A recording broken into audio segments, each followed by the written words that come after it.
Horas, salam sehat dari saya, Benedikta Borutamba dari Paroki Santo Fransiskus Assisi Palipi. Saya akan membawakan khotbah dari Injil Lukas 12 ayat 13 sampai 23 dengan tema keseimbangan kebutuhan jasmani dan rohani. Bila nantinya ada tutur kata saya yang tidak berkenan, kurang berkenan bagi pastor, suster, saudara-saudari, bapak ibu, saya mohon maaf. Sebab hidup itu lebih penting daripada makanan. Tubuh ini lebih penting daripada pakaian.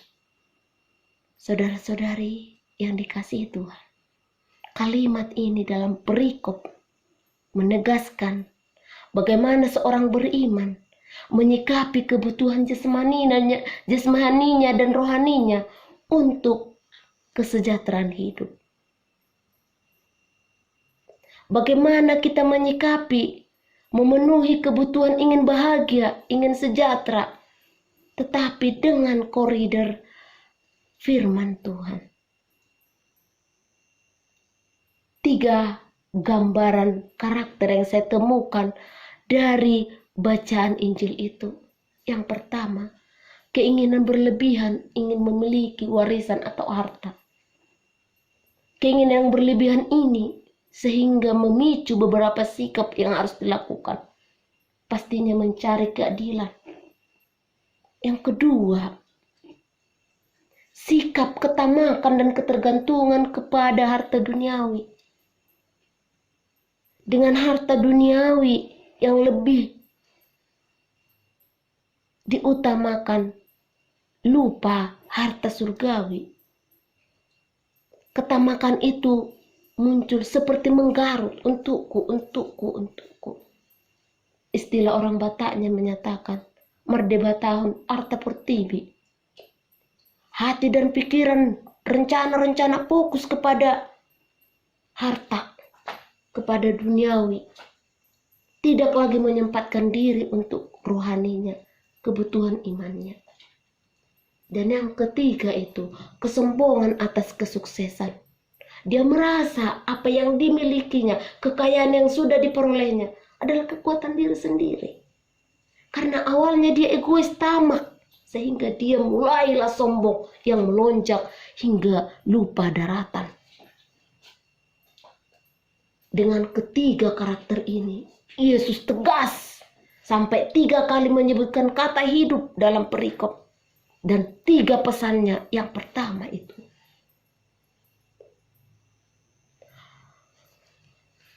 waspadalah dan berjaga-jagalah, hai orang yang tamak. Yang kedua itu, jangan khawatir akan hidupmu, apa yang akan kamu makan. Akan tubuhmu, apa yang akan kamu pakai.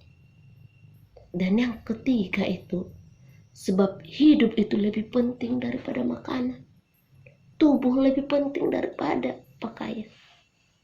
Semuanya yang ketiga ini mengarahkan kita bagaimana kita menyikapi kebutuhan jasmani dan rohani untuk kesejahteraan hidup kita seturut firman Tuhan. Jadikanlah yang kita miliki demi kemuliaan Tuhan, bukan menjadi kesombongan, bukan menjadi menjauhkan kita dengan Tuhan, atau menjauhkan kita dengan sikap belas kasih kepada sesama. Apalagi di zaman sekarang masa COVID ini, apa yang terjadi? Banyak pengangguran, banyak jeritan, ketakutan, kecemasan, tapi tidak bisa bertindak. Tetapi Tuhan mau menyerukan kepada kita, ingat Tuhan, apalagi bulan ini, bulan kitab suci, mari semakin sering kita membuka kitab suci. Karena Hieronymus mengatakan, mengenal Tuhan itu lewat kitab suci. Mari kita sering memohon, berdoa, supaya kita jangan salah langkah. Supaya kita tetap terarah, tidak jatuh ke dalam dosa sesuai firman-Nya. Saudara-saudariku yang dikasihi Tuhan, banyak hal cara kita untuk bahagia. Tetapi jangan lupa, jangan tinggal kebutuhan kerajaan Allah. Jangan kita mengartikan hidup yang bahagia itu, hidup yang sejahtera itu hanya semata dengan harta duniawi ini. Mari kita gunakan hari-hari kita demi kemuliaan Tuhan, apa yang kita miliki. Sebab hidup itu adalah proses yang dinamis. Mari kita manfaatkan situasi apa yang diberikan Tuhan, kondisi demi kemuliaan-Nya. Saudara-saudariku yang dikasihi Tuhan, banyak pengalaman mungkin yang kita alami. Lewat kehadiran Tuhan selalu menyelamatkan kita, yang tidak kita sangka-sangka. Itulah kehadiran Tuhan. Tetapi ketika kita setiakan ketetapannya, jatuh bangun iman kita, tetap kita setia untuk Dia, maka Tuhan akan memberikan janji yang indah kita temui. Bapak, Ibu, saudara-saudariku, bangsa Israel juga mengalami demikian. Ketika mereka ditindas oleh bangsa Mesir, mereka memohon supaya Tuhan memberi keadilan. Tuhan memberinya, mengutus Musa sebagai pemimpin mereka. Tetapi apa yang terjadi setelah mereka bebas dari bangsa Mesir? Mereka mencari Allah yang lain. Mereka berbalik dari Allah. Akhirnya Tuhan murka.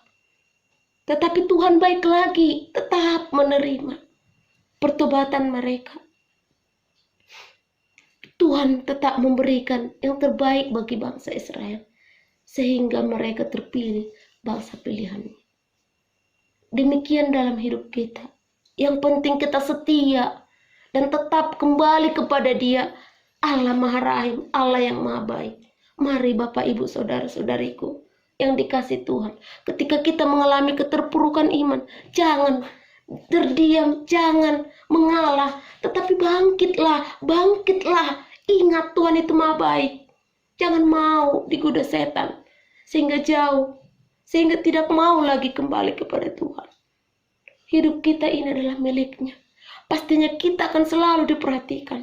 Pastinya kita akan selalu ingin dirindukan, hadir kepada Dia, kembali kepada Dia. Maka Bapak, Ibu, saudara-saudari yang dikasihi Tuhan, pengalaman hidup kita ini jadikanlah hikmat untuk memperoleh kebahagiaan. Semua yang ada dalam hidup kita ini dari Dia, oleh Dia, untuk Dia, lewat sesama dan lingkungan. Saudara-saudari yang dikasihi Tuhan, saya mau menyampaikan sebuah pengalaman hidup saya dulu. Ketika saya kuliah, bagaimana saya harus memenuhi kebutuhan dengan keadaan ekonomi yang sangat-sangat minim. Orang tua saya selalu mengirim kurang uang. Akhirnya saya mencari solusi dan saya meminta supaya teman saya, seorang laki-laki, untuk saya masakkan nasinya atau catering namanya.